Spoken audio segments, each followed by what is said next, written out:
The sound of her palm connecting with my cheek echoed through the reception hall. 200 guests fell silent as my mother glared at me, her voice cutting through the tension. "Stop being so selfish, Martha." My face burned where she had slapped me, but I refused to cry. Not here, not now. I had worked too hard for my penthouse to simply hand it over because my sister Jessica needed a fancy home for her new family. As I stood there in my maid of honor dress, something inside me hardened. This public humiliation was the final straw after years of being second best.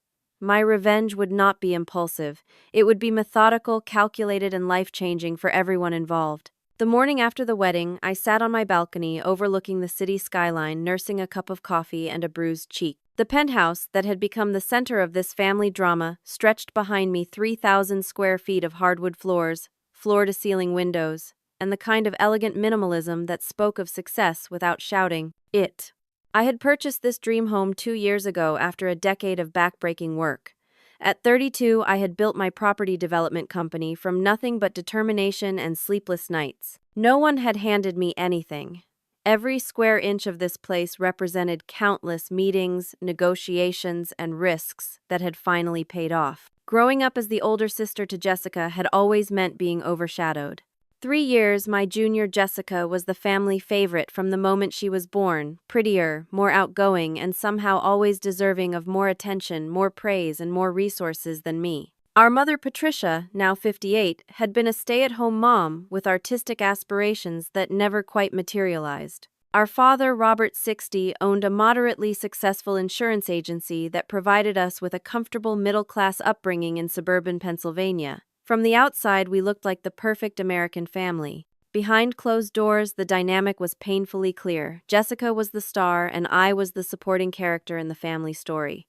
I worked after-school jobs from the age of 16, saving for college, and a future I was determined would be defined by my own efforts. Jessica received a car for her 16th birthday. When I needed new school supplies, I bought them myself. When Jessica needed anything, our parents rushed to provide it. "You're the responsible one, Martha," my mother would say whenever I questioned the disparity. "Jessica needs more support." Despite this, I had maintained a relationship with my family. I attended Sunday dinners when my schedule allowed. I sent thoughtful birthday and Christmas gifts. I even agreed to be Jessica's maid of honor, despite our strained relationship. Jessica had met Andrew Taylor at a mutual friend's party about 2 years ago.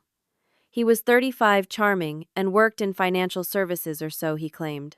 From our first meeting, something about Andrew's confident promises and designer clothes struck me as performative rather than genuine, but Jessica was smitten, and within 6 months they were engaged. Wedding preparations immediately took over family conversations. Jessica wanted the works: a designer gown, a 5-star hotel venue, exotic flowers flown in from South America, and a honeymoon in the Maldives. My parents remortgaged their house to pay for it all, and I was expected to contribute beyond my means. "Martha, you're doing so well now," my mother said when I expressed concern over the extravagant expenses. "You can afford to help make your sister's day special." I reluctantly wrote checks for the bridal shower and rehearsal dinner, telling myself it was worth it for family peace. I even offered my penthouse for the bridal shower, which was when I first noticed how Jessica and my parents looked around with calculating eyes. "This place must be worth a fortune now," my father had said, running his hand along my marble countertop. "Such a large space for just one person," my mother added with a pointed look. The evening after the bridal shower, while I was cleaning up, I discovered a folder of financial documents that Jessica had accidentally left behind. Curiosity got the better of me, and what I found made my blood run cold. Credit card statements showing maxed-out cards, past due notices, a spreadsheet detailing a plan to move in with our parents after the honeymoon because they couldn't afford rent. The next day, I tried to broach the subject gently with Jessica. "I noticed some of your financial paperwork," I began cautiously over lunch. "If you and Andrew are struggling, maybe scaling back some of the wedding expenses would help." Jessica's face flushed with anger. "You went through my private papers, how dare you?" "They were sitting right on my coffee table, Jess. I'm just concerned." "Well, don't be. Our finances are none of your business. Not everyone measures success by how much money they have in the bank, Martha." I backed off, but the incident left me uneasy. Then came the discovery that shattered any illusions I still held about my place in the family. While helping my parents organize some old files for their tax preparation, I found statements from my college fund, the one I'd been told was depleted because of the 2008 financial crisis. The truth was starkly different. The money had been systematically withdrawn over several years to pay for Jessica's private dance lessons, summer camps, and eventually her semester abroad in Paris. The same semester I worked 2 jobs to afford my textbooks. My hands shook as I confronted my parents that evening. "You lied to me," I said, placing the statements on their kitchen table. "You told me the market crash took my college fund, but you spent it on Jessica." My father avoided my eyes. "We had to make difficult choices, Martha. Jessica needed those opportunities for her development. And I didn't. I worked through college, took out loans. I just finished paying off while you were funding her gap year in Europe. You were always so independent," my mother said, as if that justified everything. Jessica needed more support to find her way. I left their house that night with a painful clarity. The family I had been trying so hard to please had never valued me equally. The realization burned, but it also straightened my spine. From that moment on, I promised myself I would never again compromise my worth for their approval. Little did I know, this resolution would be tested sooner than I expected in the most public and humiliating way possible.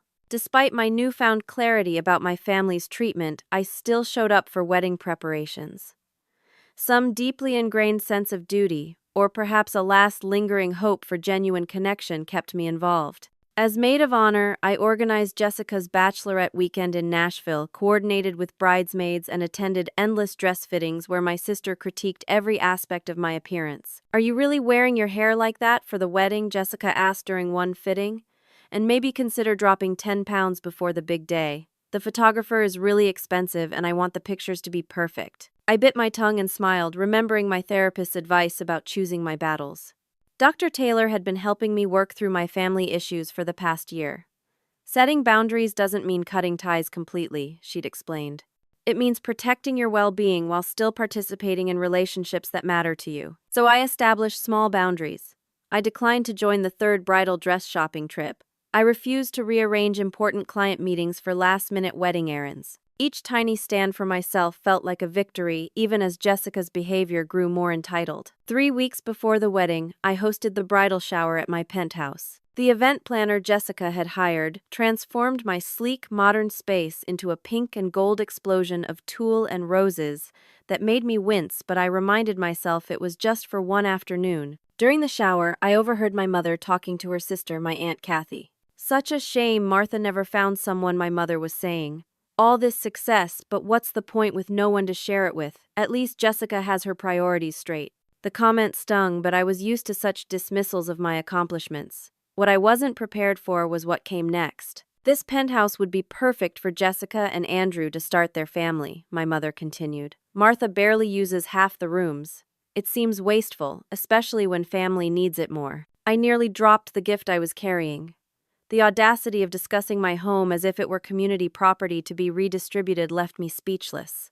That evening, after everyone had left, Jessica and Andrew lingered, walking from room to room with appraising eyes. "We could put a nursery in this office space," Jessica said, not even attempting to lower her voice. "The master bathroom is bigger than our current apartment," Andrew added with a laugh that didn't quite reach his eyes. When they finally left, I poured myself a glass of wine and called Samantha my best friend since college. "They're acting like my place is already theirs," I told her, pacing across my living room. "That's completely out of line," Sam replied. "Please tell me you're not considering giving in to this." "Of course not. I worked my ass off for this place. 10 years of 100-hour weeks living in a studio apartment, reinvesting every penny back into the business." "Then you need to shut this down now," Sam advised, "before it gets any more out of hand." I should have listened to her.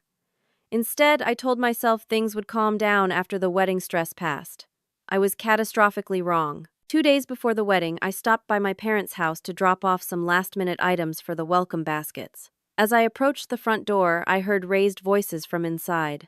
I paused, keys in hand. "What do you mean the credit cards are maxed out?" My father's voice tense with anger. "It's just temporary," Andrew was saying. "Once we get settled after the honeymoon, I have some business opportunities that are going to turn everything around." "You promised this wedding wouldn't put us in debt." My father again louder now. "Daddy, please," Jessica's voice tearful as always when she wanted something. "We'll figure it out. Maybe Martha can help. She's always bragging about how successful her company is." Your sister has already contributed more than enough, my mother interjected, surprising me with this rare defense. Well, she owes us, Jessica snapped. We've always supported her. Remember when she needed that loan to start her business? I froze on the doorstep. The loan Jessica referred to had been $5,000 my parents gave me after my first major contract fell through early in my career. I had repaid every penny with interest within 6 months, despite my mother insisting it wasn't necessary. That's different, my father said. She paid that back. Only because you let her, Jessica retorted. Family shouldn't keep score. The hypocrisy was breathtaking. Jessica, who had been given everything without expectation of repayment, now suggested I was somehow in debt to the family that had consistently favored her. I knocked loudly before ending their conversation. The strained smiles and too bright greetings confirmed they didn't know how much I'd overheard. That night I had a vivid dream about a childhood incident I'd nearly forgotten. I was 10 and Jessica was 7. I'd saved my allowance for weeks to buy a delicate glass ballerina music box. Jessica had broken it just days later, carelessly knocking it off my dresser while looking for a necklace of mine she wanted to wear.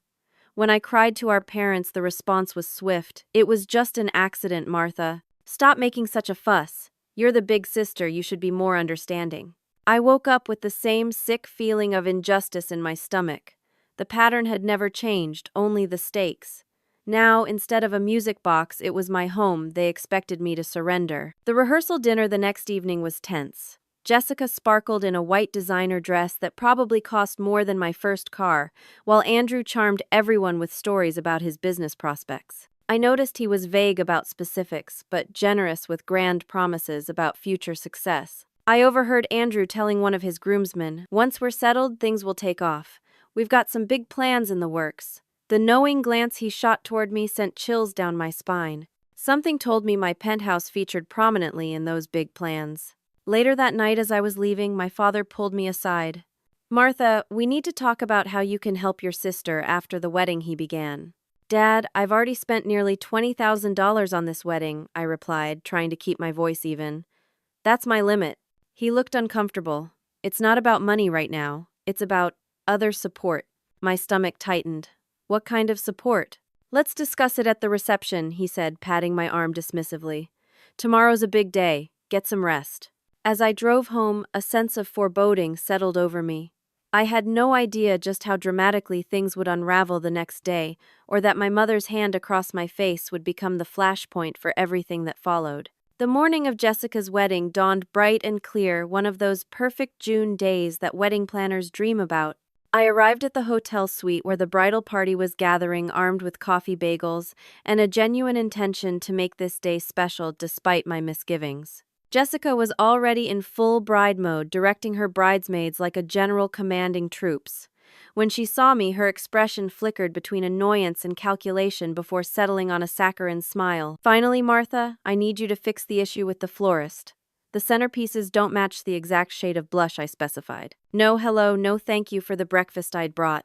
Just immediate demands." I spent the next hour on the phone with the florist negotiating changes that cost me an additional $800 but kept the bride happy. By the time I returned to the suite, Jessica was being laced into her gown, a custom creation with hand-beaded lace and a 6-foot train that had cost more than some people's cars. "You look beautiful, Jess," I said sincerely. Whatever our differences, my sister was stunning in that moment. "I know," she replied, admiring herself in the mirror. "This is exactly the wedding I always deserved." The ceremony proceeded without incident. I stood beside Jessica at the altar, holding her enormous bouquet while she and Andrew exchanged vows, promising to support each other through good times and bad. The irony wasn't lost on me as I recalled their financial documents and secret plans to move in with our parents. It was during the reception that everything fell apart. I was making rounds, checking that vendors were on schedule and guests were comfortable when my mother appeared at my elbow. "Your father and I need to speak with you privately," she said, her voice tight. "Now." She led me to a small anteroom off the main reception hall. My father was already there, looking uncomfortable but determined. My mother closed the door behind us. "Martha, we need to discuss something important," my father began, his voice unnaturally formal. "It's about Jessica and Andrew's living situation after the honeymoon." I braced myself. "What about it?" "They need a proper place to start their married life," my mother interjected. Somewhere spacious and established, not some starter apartment. Okay, I said slowly. I'm sure there are nice places within their budget if they look in the suburbs. My parents exchanged glances. That's not what we're talking about, my father continued. Your penthouse would be perfect for them. It's much too large for just you, and they'll need the space when they start having children. Though I'd suspected this was coming, hearing it stated so bluntly still shocked me. My penthouse isn't on the market, I said firmly. And even if it was, they couldn't afford it. We're not talking about them buying it, my mother snapped, her patience visibly thinning. We're talking about you giving it to them as a wedding present. The audacity left me momentarily speechless. Giving them my home, the place I worked for 10 years to afford? Are you serious? Don't be so selfish, Martha, my father said, using the same phrase I'd heard throughout my childhood. Family helps family. You're doing very well and you could easily buy another place. I've already contributed tens of thousands of dollars to this wedding, I replied, struggling to keep my voice level. That's more than generous. My home is not up for discussion. My mother's face hardened. We've already told Jessica and Andrew they can have it. The room seemed to tilt around me. You, what? It was going to be our wedding gift to them, telling them they would have your penthouse to start their new life, my father explained as if this were perfectly reasonable. They're very excited about it. How dare you promise something that isn't yours to give? My voice rose despite my efforts to stay calm. That is my home bought with my money after years of work that you never supported. After everything we've done for you, my mother hissed, this is how you repay us, by refusing to help your sister when she needs it. What exactly have you done for me? I asked, years of suppressed feelings suddenly rushing to the surface. You emptied my college fund for Jessica's dance lessons. You made me work through school while paying for her semester abroad. I built my company without any support from either of you, and now you expect me to hand over my home to Jessica because… what? Because she wants it. You owe this family, my mother's voice had risen to a near shout. I owe you nothing, I replied, with a calm that surprised even me. And I am not giving Jessica my penthouse. End of discussion. At that moment, the door swung open, and Jessica burst in still in her wedding gown with Andrew close behind. What's going on? She demanded. Is there a problem with our gift? The entitled assumption in her voice confirmed what I'd suspected. My parents had absolutely promised her my home without my knowledge or consent. There's been a misunderstanding, I said, looking directly at Jessica. Mom and Dad apparently told you I would be giving you my penthouse. That is not happening. I'm sorry if they gave you that impression. Jessica's face contorted with rage. You can't do this to me. It's my wedding day. Your wedding day doesn't entitle you to my property, I replied, struggling to maintain my composure. We need that penthouse, Andrew interjected. We've already made plans based on having it. Then you made plans based on something that was never yours, I said firmly. Jessica turned to our parents. Do something. Tell her she has to do this for me. My father looked deflated, but my mother was furious. Martha, you listen to me. Your sister deserves this start in life. You've always been selfish, always thinking about yourself first. For once in your life, think about someone else. I have thought about others. I've contributed generously to this wedding. I've supported Jessica countless times. But my home is where I draw the line. The tension in the room was building to a breaking point. Through the door, I could hear the reception continuing music, laughter, the clinking of glasses, all so at odds with the family drama unfolding in this small room. Why do you always have to ruin everything? Jessica shouted, tears now streaming down her face. This was supposed to be the perfect day, and now you're spoiling it because you can't stop showing off how successful you are. I'm not trying to show off anything, I said. I'm simply refusing to give away my home. That's a reasonable boundary. Boundary. My mother spat the word like it was obscene. Family doesn't have boundaries. Family sacrifices for each other.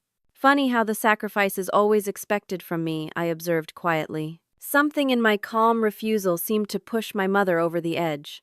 She stepped toward me, her face flushed with anger. You ungrateful, selfish girl, she hissed. After everything we've done for you. And then it happened. Her hand swung up and connected with my cheek in a slap so hard it snapped my head to the side. The sound seemed to echo in the small room. For a moment, everyone froze. Then, becoming aware that the door to the reception was open and guests were staring, my mother seemed to realize what she'd done. But instead of apologizing, she doubled down. Stop being so selfish, Martha, she said loudly enough for nearby guests to hear. The humiliation burned hotter than my stinging cheek.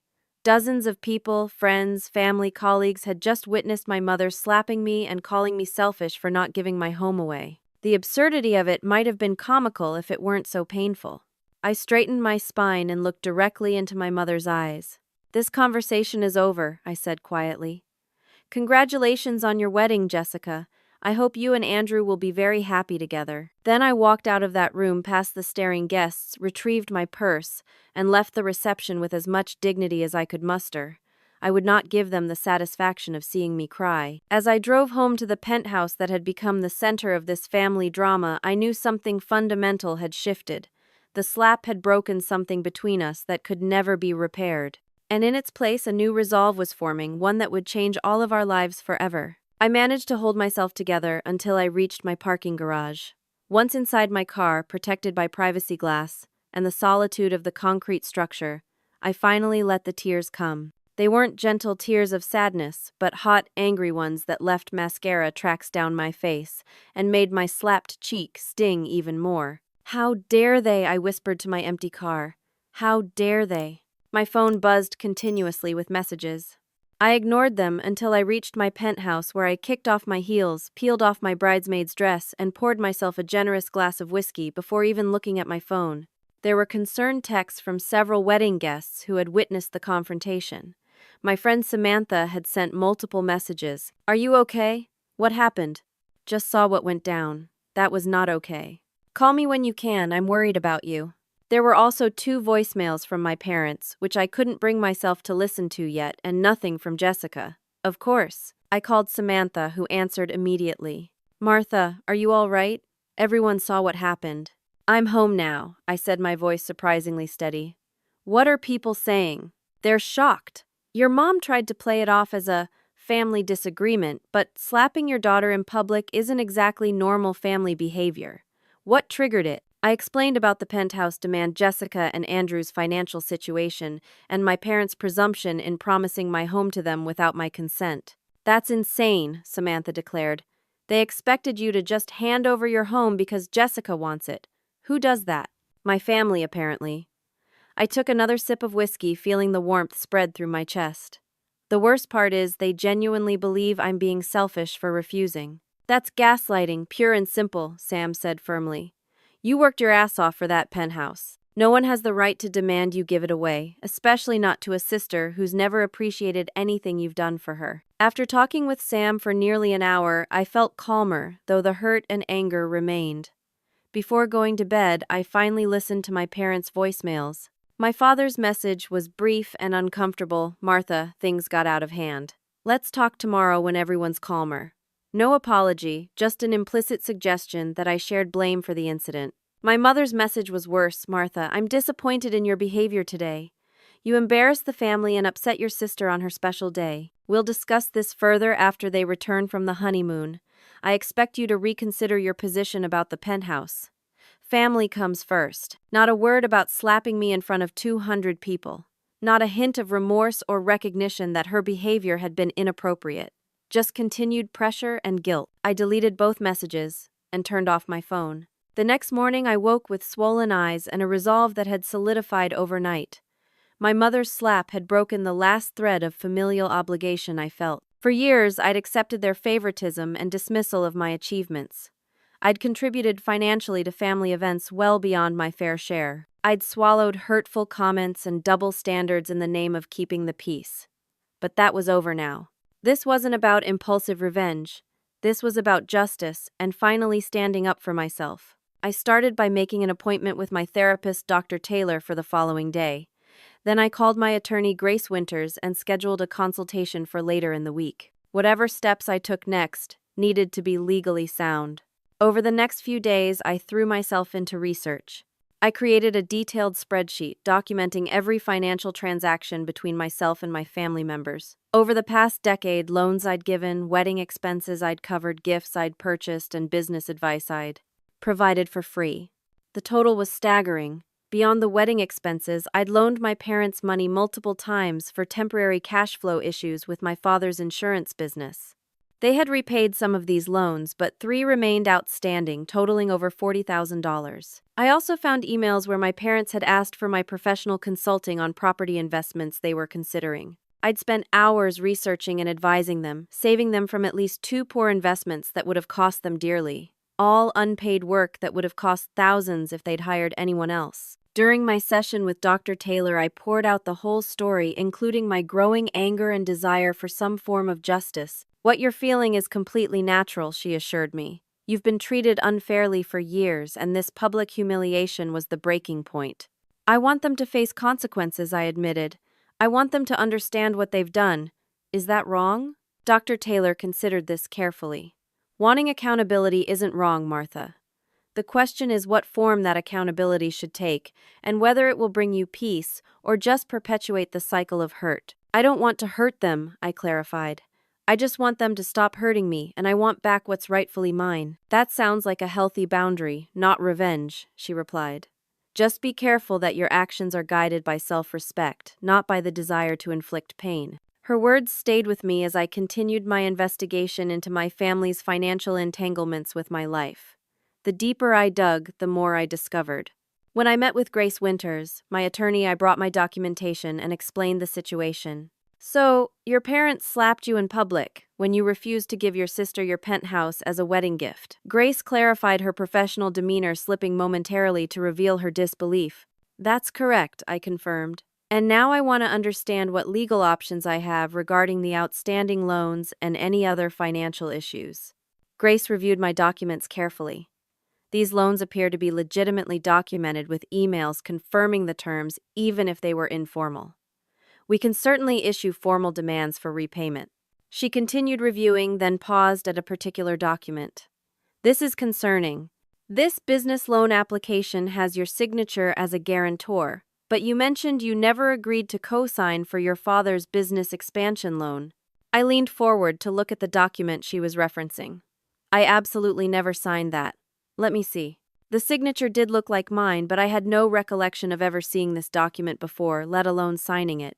"This is a forgery," I said, feeling my heart rate accelerate. "They forged my signature to secure a business loan." Grace's expression turned grave. "If that's true, it's fraud. Do you have any other examples of your signature from around that time period for comparison?" I provided several documents with my authentic signature, and the differences, while subtle, were clear to see. "I'll have this examined by a handwriting expert," Grace said. "If it is indeed a forgery, this changes the situation significantly. Fraud is a serious offense." As I left Grace's office, my phone pinged with a text message from my cousin Dana. "Just heard from Aunt Kathy that you promised Jessica your penthouse and then cruelly took back your offer at the wedding. What's going on? That doesn't sound like you." I nearly dropped my phone in shock. They were actively spreading lies about me to the extended family. That evening, I received a call from Diane, my business partner. "Martha, I got a strange call from your father today," she began without preamble. About what I asked, though, I suspected I already knew. "He wanted to know if I could talk some sense into you about helping out your sister. He implied that your refusal to give Jessica your penthouse was causing a family crisis, and that I should use my influence as your business partner to convince you to change your mind." "I'm so sorry, Diane," I said, embarrassed and angry. "You should never have been dragged into this." "Don't apologize," she replied firmly. "I told him it was completely inappropriate to contact me about your personal property, and that no reasonable person would expect someone to give away their home as a wedding gift." He didn't like that much. After thanking Diane for her support, I sat on my balcony watching the sunset over the city skyline, thinking about how widespread this situation had become. My parents were actively damaging my reputation among family and business associates. They had committed fraud using my name, and they still expected me to give up my home for Jessica. The time for passive acceptance was over. As the sky darkened and city lights began to twinkle below, I made a decision. This wasn't about revenge for its own sake. This was about justice, self-respect, and finally breaking free from a toxic family dynamic that had controlled too much of my life for too long. I opened my laptop and began drafting a comprehensive plan, one that would protect my interests, establish clear boundaries, and ensure that my family could never again use me as their financial backup plan or emotional scapegoat. The path forward wouldn't be easy, but for the first time in years, I felt a sense of clarity and purpose that had nothing to do with seeking anyone else's approval. The week after Jessica's wedding unfolded like a slow-motion car crash. I'd turned my phone back on, but filtered messages from my family to a separate folder that I checked only once a day, protecting my mental health, while staying informed of their escalating tactics. The narrative they were spreading was both predictable and infuriating. Poor Jessica and Andrew, counting on the penthouse Martha had supposedly promised them, were now forced to live with Patricia and Robert because cruel, selfish Martha had changed her mind at the last minute, ruining Jessica's perfect wedding day. The story was gaining traction among extended family members, many of whom sent me messages varying from gentle concern to outright condemnation. "Family should come first," Martha wrote my Uncle William. "Your success means nothing if you don't share it with those who love you." "I always thought you were better than this," my cousin Allison commented on a years-old social media photo.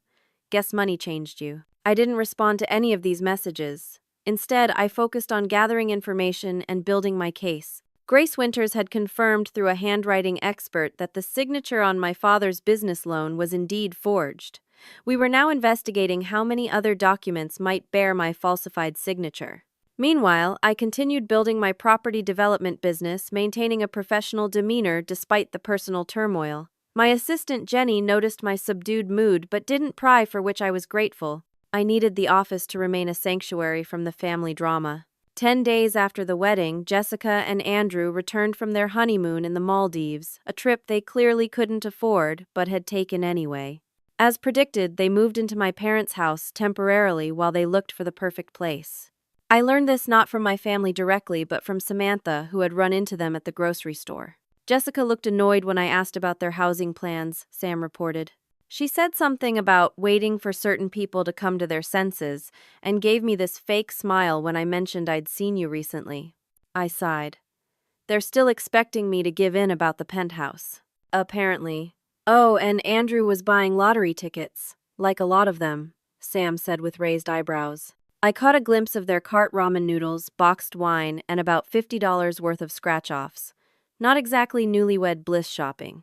3 days later, I was in the middle of a meeting with potential investors when my office door burst open. Jessica stormed in, looking nothing like the glowing bride of 2 weeks ago. Her face was blotchy with anger, her designer clothes rumpled, and her eyes wild. "You need to end this childish standoff right now," she announced to the room at large. I maintained my composure, excused myself to the stunned investors, and led Jessica to an empty conference room. "This is my workplace," I said once the door closed behind us. "You can't barge in here making scenes." "I wouldn't have to if you'd answer your phone," she shot back. "We've been trying to reach you for days." "I've been busy," I replied evenly. "And frankly, after what happened at your wedding, I needed some space from the family." Space, Jessica laughed bitterly. "Is that what you call holding my future hostage? Mom and Dad told me what you said, that you'd think about giving us the penthouse. Well, time's up for thinking. We need an answer now." I stared at her, genuinely confused. "I never said I'd think about it. I said no very clearly multiple times. That was just because you were angry about the wedding. Everyone knows you didn't mean it." The delusional entitlement was breathtaking. "Jessica, listen carefully. I am not giving you my penthouse. Not now, not ever. I worked for that home, I paid for it, and it's mine. You need to accept that and make other plans." Her face contorted with fury. "You selfish bitch. You've always been jealous of me, and now you're punishing me because I got married before you." "This has nothing to do with jealousy," I said, keeping my voice steady, despite my rising anger. "This is about basic respect for other people's property. My home is not yours to demand. We're family. Family shares." "Sharing goes both ways, Jess. When have you ever shared anything with me?" She had no answer for that, but her eyes narrowed dangerously. "You'll regret this, Martha. When Mom and Dad cut you off completely, don't come crying to me." The threat was so absurd I nearly laughed. "Cut me off from what exactly? I've been financially independent since college." "There are other ways to be cut off," she snapped. "Ways that hurt more than money." With that ominous statement, she stormed out, leaving me to salvage my interrupted meeting and explain to my concerned assistant why my sister had burst into the office like a hurricane. That evening, I received an email from my father with the subject line, "Family Meeting Mandatory." The body simply stated a time and place: their house Sunday at 2, with no explanation of the purpose. The commanding tone, so typical of how they communicated with me, solidified my resolve. I forwarded the email to Grace, adding, "They're escalating. What's our timeline on the loan repayment demands?" She responded promptly, "Documents ready tomorrow. We can serve them formally or send by certified mail. Your choice." "Certified mail," I replied. "I want documentation of everything from now on." I did not attend the mandatory family meeting that Sunday. Instead, I spent the day with Samantha and two other close friends hiking at a nearby state park and enjoying a picnic lunch far from cell service. It was the first time I'd truly relaxed since the wedding. Monday morning, my parents would receive formal demands for repayment of their outstanding loans with interest due within 30 days. I had instructed Grace to include a separate letter regarding the forged signature requesting an explanation before we decided whether to pursue legal action. I expected anger. I expected manipulation. What I didn't expect was for Jessica to show up at my penthouse at 11:30 that night, clearly intoxicated and alternating between tears and threats. "You've ruined everything," she sobbed, when I reluctantly let her in, concerned the neighbors would call security if I left her in the hallway. "Mom and Dad got some legal thing today saying they owe you money. Dad's having chest pains. This is all your fault. They borrowed money from me and didn't repay it," I said calmly. "And they forged my signature on a loan document, which is fraud. They're lucky I haven't gone to the police." "Fraud?" Jessica looked genuinely confused. "What are you talking about?" "Ask them," I replied, unwilling to break confidentiality on an ongoing legal matter. "Now it's late and you've been drinking. You should go home." "Home?" She laughed bitterly. "You mean that tiny bedroom in Mom and Dad's house where Andrew and I are crammed in like teenagers? The home that should have been ours if you weren't such a selfish monster." "You and Andrew are adults with jobs," I pointed out. "There are plenty of affordable apartments in this city." "We can't afford rent right now. Andrew's between opportunities and I." She stopped abruptly. "You? What, Jessica?" Her face crumpled. "I'm pregnant." The revelation hit me like a physical blow. A baby. My sister was having a baby, and currently living in our parents' spare bedroom with her unemployed husband. For a brief moment, my resolve wavered. Then I remembered the years of manipulation, the public humiliation, the forged documents, and the entitlement that had brought us to this point. Getting pregnant didn't entitle them to my home any more than getting married did. "Congratulations," I said sincerely. "That's wonderful news, but it doesn't change the fact that my penthouse isn't available to you. I'm happy to help you and Andrew create a realistic budget and find a suitable apartment before the baby comes. We don't need your charity," she spat. "We need what's rightfully ours." "My home is not and has never been rightfully yours," I said firmly.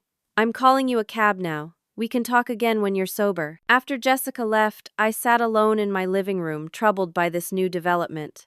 A baby would undoubtedly become the family's new leverage point. My parents would argue that I was denying my future niece or nephew a proper home. The emotional manipulation would intensify. I called Dr. Taylor first thing the next morning and scheduled an emergency session.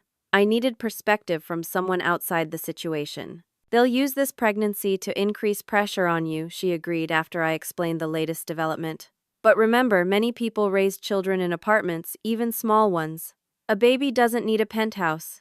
"I know that logically," I said.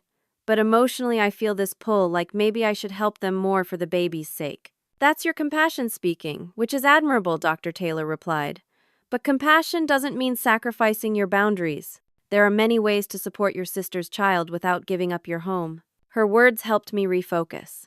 This wasn't about denying help to a child. This was about maintaining healthy boundaries with adults who had consistently shown they didn't respect me. The next day, Diane called me into her office at work, her expression grave. "Martha, we need to talk. The bank called about an audit on our business accounts." My stomach dropped. "What? Why?" "Apparently there are some irregularities with loan documents associated with our company. Something about potentially fraudulent signatures." The pieces clicked into place immediately. The forged signature on my father's business loan wasn't an isolated incident. They had used my company's credentials or reputation in some way. "This is connected to my family situation," I explained, sharing the details with Diane for the first time. "My father appears to have forged my signature on at least one document we know of. We need to check everything." Diane was horrified but supportive. "We'll get through this, Martha. But we need to act quickly to protect the company." That afternoon, I received an email from my mother that chilled my blood. Martha, your father is in the hospital with chest pains because of the stress you've caused with these ridiculous legal demands. Jessica is pregnant and needs stability. If you continue this vindictive behavior, you'll destroy this family. Is that what you want? To be alone with your money and your empty penthouse, while your father suffers and your sister loses her home? Think very carefully about your next steps. The manipulation was so transparent, it would have been laughable if it weren't so disturbing. They were using my father's health and Jessica's pregnancy to pressure me into dropping the loan repayment demands and possibly still giving up my home. I forwarded the email to Grace with the message they're escalating the emotional manipulation. How quickly can we move forward with the investigation into potential business fraud? Her response was prompt. I've already contacted a forensic accountant. We should have preliminary findings by next week. In the meantime, document everything and avoid direct contact with your family if possible. That night, as I sat on my balcony watching the city lights, I realized that what had begun as a simple refusal to give away my home had evolved into something much larger. I was uncovering years of financial manipulation and potentially serious fraud. My family hadn't just tried to take my penthouse. They had potentially compromised my business and professional reputation. The path forward was becoming clearer, if more difficult. This wasn't just about standing up to family pressure anymore. This was about protecting everything I'd worked for from people who had shown they would stop at nothing to get what they wanted, regardless of who they hurt in the process. I made a decision then. I would not be driven by anger or a desire for revenge, but I would pursue justice and accountability no matter how difficult the journey. If my family wanted a reckoning, they would have one, but it would be on my terms, guided by truth and integrity, rather than manipulation and entitlement. With the situation escalating beyond family drama into potential legal territory, I decided it was time to bring in professional help. On Grace's recommendation, I hired James Thornton, a private investigator specializing in financial fraud cases. I need to understand the full extent of my family's financial entanglements with me and my business, I explained during our initial meeting. I already know about one forged signature, but I suspect there's more. James was a former financial crimes detective, with the calm demeanor of someone who'd seen it all. Family financial fraud is unfortunately common, he said. The people closest to us often have the access and information needed to commit these crimes. They also tend to believe they won't face consequences because family doesn't press charges against family. Over the next 2 weeks, James conducted a thorough investigation while I maintained a careful distance from my family. I didn't respond to their increasingly desperate messages beyond brief acknowledgments. I'm aware of Dad's condition and wish him a speedy recovery, or congratulations again on the pregnancy, Jessica. Meanwhile, my father was released from the hospital, his chest pains diagnosed as anxiety, not a heart attack as my mother had implied. Jessica announced her pregnancy to the extended family, with many pointed comments about hoping to secure a proper family home soon. James delivered his preliminary findings on a rainy Tuesday afternoon. We met in Grace's office where he laid out a series of documents on the conference table. Miss Harper, what we found goes beyond one forged signature, he began. There appears to be a pattern of financial misrepresentation dating back several years. He walked me through his discoveries methodically. My father had indeed forged my signature on the business loan document we'd already identified. But there was more. He had also used my name as a guarantor on 2 personal lines of credit again without my knowledge or consent. One of these had been maxed out and was now delinquent, potentially damaging my credit rating. How did I not know about this? I asked, stunned by the scope of the deception. They used your old address on the applications, James explained. An apartment you lived in about 5 years ago. Any notices would have gone there, not to your current residence. Even more disturbing, James had uncovered evidence that my parents had a significant gambling problem, primarily my father, but with my mother's knowledge and occasional participation. Casino receipts, online gambling transactions, and payday loans painted a picture of serious addiction hidden behind a facade of middle-class respectability. The wedding expenses were just the tip of the iceberg, James said. They've been in financial trouble for years. Your father's insurance business has been barely staying afloat. The loans they got from you were likely used to cover gambling debts, not business expenses as they claimed. The revelation hit me like a physical blow. All those times they'd ask for temporary help with cash flow issues, they'd been lying, using my money to feed an addiction while maintaining their image in the community. But the most shocking discovery came last. Based on conversations I've had with some of your parents' neighbors and business associates, there appears to be a plan involving your penthouse that goes beyond just having Jessica and Andrew live there, James said, sliding over a document. This is a copy of a listing agreement I found in your father's office.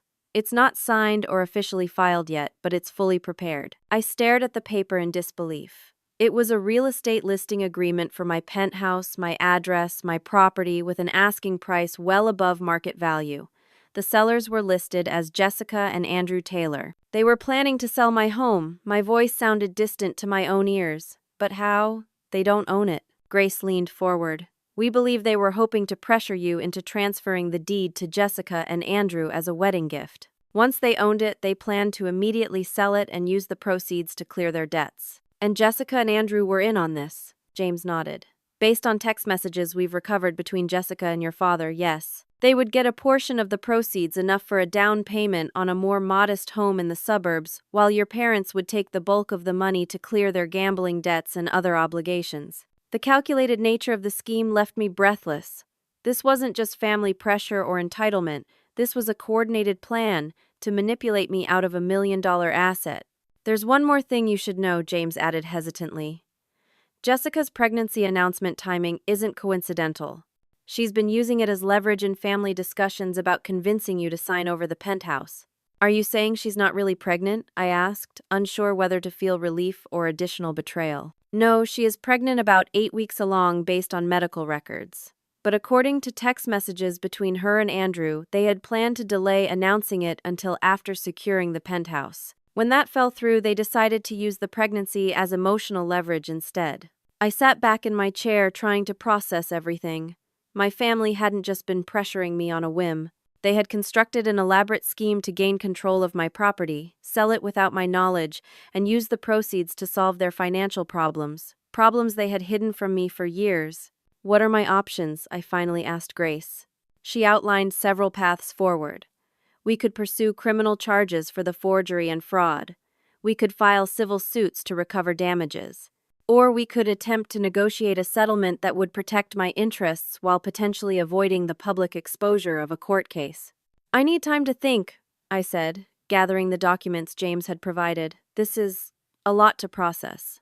That evening I sat in my penthouse, the home that had become the center of this family conspiracy, and truly saw it through fresh eyes. The floor-to-ceiling windows, the custom kitchen, the view of the city I loved. This wasn't just an asset or an investment. This was the physical manifestation of my hard work, my independence, my success, despite the lack of family support. And they had planned to take it, sell it, and use the proceeds without a second thought about what it meant to me. I made my decision. The next morning I called Grace and outlined my plan. I would confront my parents directly, armed with the evidence James had gathered, and offer them one chance to make amends before I took legal action. Are you sure about this? Grace asked. Direct confrontation could be volatile, especially given what we now know about their financial desperation. I need to look them in the eyes when I show them what I've discovered, I replied. I need them to understand that I know everything, and that I'm not the naive daughter they can manipulate anymore. Grace insisted on preparing legal documents for me to bring to the meeting, demand letters for loan, repayments, evidence of the forgeries, and a settlement agreement that would protect me from further fraud, while offering my parents a path to avoid criminal charges. I scheduled the meeting for Saturday afternoon at my parents' house. I asked Jessica and Andrew to be present as well, saying only that I wanted to discuss family financial matters that concerned all of us. When I arrived, the atmosphere was tense. My mother greeted me with cold formality. My father looked nervous, and Jessica seemed torn between hostility and a strange, hopeful anticipation, as if she still believed this meeting might end with her getting my penthouse. We gathered in the living room, the same room where I'd played as a child, where family Christmas photos had been taken, where I'd once believed in the fiction of familial love despite all evidence to the contrary. Thank you for agreeing to meet, I began, my professional demeanor firmly in place. I've discovered some concerning information that affects all of us, and I wanted to address it directly. I opened my briefcase and removed the folder James had prepared. Over the past month, I've conducted a thorough investigation into our family's financial relationships. What I've found is disturbing, to say the least. I laid out the evidence methodically: the forged signatures, the fraudulent loan applications, the gambling debts, and finally the plan to sell my penthouse. My father's face drained of color. My mother began to sputter denials. Jessica looked to Andrew with panic in her eyes. "This is absurd," my mother finally managed. "We would never—" "Please don't insult my intelligence with denials," I interrupted, sliding copies of their own text messages across the coffee table. "I have documentation of everything I've just described. What I don't have is an understanding of how my own family could conspire to defraud me this way." My father broke first. "Martha, you have to understand. We were desperate. The business has been struggling for years. We made some bad investments." "Casino trips aren't investments, Dad," I said coldly. "They're gambling. And using my name and credit to cover your losses isn't desperation, it's crime." Jessica jumped in one hand protectively over her still flat stomach. "We didn't know about the forgery or the gambling," she insisted. "We just knew Mom and Dad wanted to help us get started with a proper home for the baby." Really, I slid her text messages to our father across the table. The ones discussing how to convince Martha and the ones mentioning selling the penthouse as soon as the deed is transferred. Her face flushed red. "You weren't just asking for a place to live," I continued. "You were planning to sell my home out from under me and pocket the proceeds. All of you were in on it." The room fell silent as the weight of the evidence crushed their denials. "What do you want from us?" my mother finally asked, her voice small. "I want what I've always wanted: respect, honesty, and basic human decency.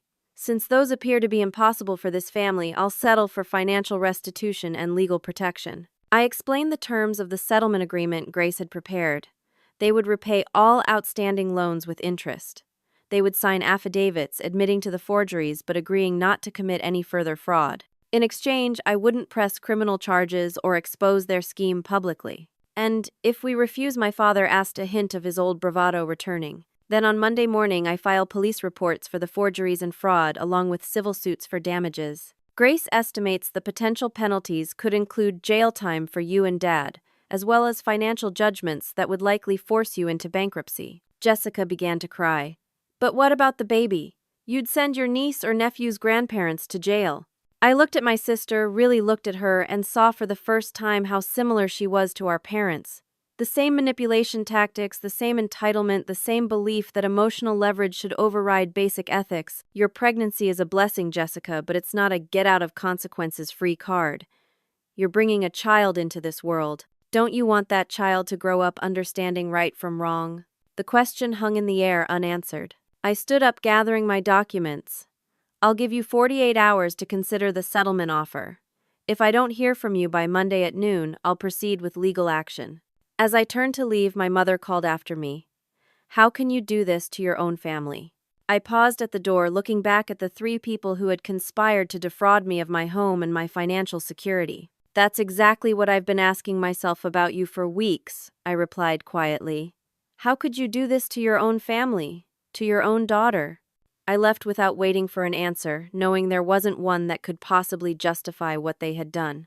As I drove away from the house where I'd grown up, I felt an unexpected lightness. The confrontation had been difficult, but for the first time in my adult life, I had stood up to my family's manipulation without flinching, without compromising, and without allowing guilt to override my self-respect. Whatever they decided, whether to accept my settlement offer or force me to take legal action, I knew I would be okay. The truth was finally out in the open, and with it came a strange sense of freedom. The worst had happened, and I had survived. More than survived, I had taken control of the narrative and offered terms that were firm but fair. The ball was in their court now, and for once I wasn't anxiously waiting for their approval or acceptance. I was moving forward regardless of their decision, secure in the knowledge that I had done everything I could to resolve this situation with integrity and strength. The 48 hours I'd given my family stretched into 72. I maintained my resolve, preparing the legal filings with Grace, while continuing to run my business and care for my own well-being. Dr. Taylor had helped me understand that setting boundaries wasn't revenge, it was self-preservation. When the call finally came, it was from my father, his voice subdued in a way I'd never heard before. "We'll sign the settlement agreement," he said, without preamble. "All of us. Can we meet at your attorney's office tomorrow?" "Yes," I replied simply. Grace will email you the details. The following afternoon, I sat across a conference table from my parents and sister. Andrew had come too, though he wasn't directly implicated in the forgeries. They all looked diminished somehow. My once imposing father hunched in his chair, my mother's carefully maintained appearance showing signs of strain, Jessica pale and drawn, with none of her usual entitlement. Grace walked them through the settlement terms methodically. They would repay all outstanding loans according to a structured payment plan. They would sign legally binding admissions about the forgeries, but would not face criminal charges if they adhered to all conditions. They would agree to cease all attempts to claim my property, and would correct the false narrative they'd spread among family and friends. There's an additional condition, I said when Grace finished. I want you to sell the house and downsize. You can't afford the mortgage payments, especially with the loan repayments. The settlement includes financial counseling requirements, and any competent advisor will tell you the same thing.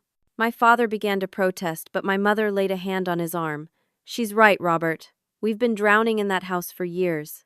One by one, they signed the documents. With each signature, I felt a weight lifting from my shoulders, not the vindictive satisfaction I might once have imagined, but something quieter and more profound. This wasn't about hurting them. It was about establishing truth and consequences after years of manipulation. As we prepared to leave, Jessica approached me hesitantly. "What about us?" she asked. "Where are we supposed to live now? I'm pregnant, Martha." I looked at my sister, really looked at her, and saw beyond the entitlement to the fear beneath it. Jessica had never learned to stand on her own 2 feet. Our parents had created this dependency, and in some ways she was as much a victim of their dysfunction as I had been, albeit in a very different way. "I've been thinking about that," I said. "I won't give you my penthouse, but I'm willing to help you and Andrew find stable housing with conditions." I explained my offer. I would purchase a modest 3-bedroom house in a good school district and establish a trust that would allow Jessica and Andrew to live there for minimal rent. The catch: they would both need to participate in financial counseling. Andrew would need to maintain stable employment, and they would need to save a specific amount each month toward eventually buying their own home. "It's not a handout," I emphasized. "It's a hand-up with accountability built in. The trust will be structured so that I maintain ownership of the property unless you fulfill all conditions for 5 consecutive years, at which point you'll have the option to purchase it at a fair market price." Jessica's eyes filled with tears, but for once they didn't seem manipulative. "Why would you do this after everything that's happened?" "Because there's going to be a child involved," I said simply. "My niece or nephew deserves stability and the chance to grow up in a home free from financial chaos. But this offer is conditional on all of you being honest with me from now on. No more schemes, no more manipulation, no more treating me like a resource instead of a person." 2 months later, much had changed. My parents had sold their house and moved into a 2-bedroom condo that better matched their actual financial situation. They were attending Gamblers Anonymous meetings, as required by our agreement, and while our relationship remained distant, it was no longer actively hostile. I had hired a forensic accountant to untangle my finances completely from my family's. Any lingering business connections were severed, and my credit was protected from further abuse. The investigation had also uncovered some irregularities in my company's accounts that, once addressed, actually strengthened our financial position. Jessica and Andrew had moved into the house I'd purchased, a comfortable but modest home in a family-friendly suburb. The property was held in a legally binding trust, with clear conditions, managed by an independent trustee who reported to me quarterly. Jessica had found part-time work she could continue through her pregnancy, and Andrew had secured a stable position with a marketing firm, not the high-flying finance job he'd once claimed to have, but honest work with growth potential. Their initial gratitude had occasionally slipped into old patterns of entitlement, but the trust structure meant I didn't have to personally police their behavior. If they violated the conditions, they would face consequences administered by the trustee, not by me, a buffer that protected our fragile rebuilding of trust. The extended family had been harder to win over. Some believed my parents' initial version of events and saw me as the villain who had forced them to sell their family home. Others, after receiving the factual account I'd sent out, had reached out with apologies and support. My cousin Dana had called in tears after learning about the forgeries and fraud. "I'm so sorry I believed them," she'd said. "I should have known you would never promise something like that and then take it back." Professionally, I had channeled the experience into something constructive. my company launched a division focused on helping young entrepreneurs secure proper financing and avoid predatory lending practices. I occasionally shared my own story carefully anonymized as a cautionary tale about the importance of financial boundaries even with family. Perhaps most significantly, I had found a new sense of peace in my penthouse. The space that had been the center of so much conflict now felt truly mine in a way it hadn't before. I had defended it not just as a property, but as a symbol of my right to the fruits of my own labor. One evening, about 6 months after the confrontation, I hosted a dinner party for my chosen family, Samantha, Diane, and other friends who had supported me through the ordeal. As we enjoyed wine on my balcony watching the sunset paint the city skyline in shades of gold and pink, Samantha raised her glass. "To Martha," she said, "who taught us all what real strength looks like." The others joined the toast, but I shook my head slightly. "Not to me," I corrected. "To boundaries, to self-respect, and to the freedom that comes from finally understanding that you don't have to set yourself on fire to keep other people warm." As laughter and conversation flowed around me, I reflected on the journey of the past year. What had begun with a slap at a wedding had evolved into a complete recalibration of my family relationships, my business practices, and my sense of self-worth. This hadn't been about revenge, though perhaps it had seemed that way at first. It had been about justice, not the harsh punitive kind, but the restorative kind that creates space for truth, accountability, and the possibility of healthier relationships in the future. I didn't know if my parents would ever fully understand the damage they had done, or if Jessica would grow beyond the entitlement our parents had nurtured in her. What I did know was that I had stopped enabling their dysfunction and had instead offered a path towards something better for all of us, including the niece or nephew who would join our complicated family in a few months. As I looked around at the friends who had become my chosen family, I felt a deep sense of gratitude. The painful journey had brought me to this moment of authentic connection with people who valued me for who I was, not what I could give them. Sometimes the most powerful response to injustice isn't revenge, but reclamation, taking back your power, your boundaries, and your right to define the terms of your own life. In refusing to give away my home, I had found something far more valuable, the unshakable knowledge that I was enough just as I was without needing anyone else's approval or validation. That knowledge was worth more than any penthouse, any family legacy, any external marker of success. It was the foundation upon which I would build the rest of my life, one boundary, one truth, one act of self-respect at a time. What would you do if you were in my situation? Would you have handled it the same way, or would you have taken a different approach? I'd love to hear your thoughts in the comments below. And if you found value in my story, please like this video, subscribe to the channel for more real-life experiences, and share with someone who might need to hear that it's okay to set boundaries even with family. Thank you for listening to my journey, and I wish you the courage to stand up for yourself when it matters most.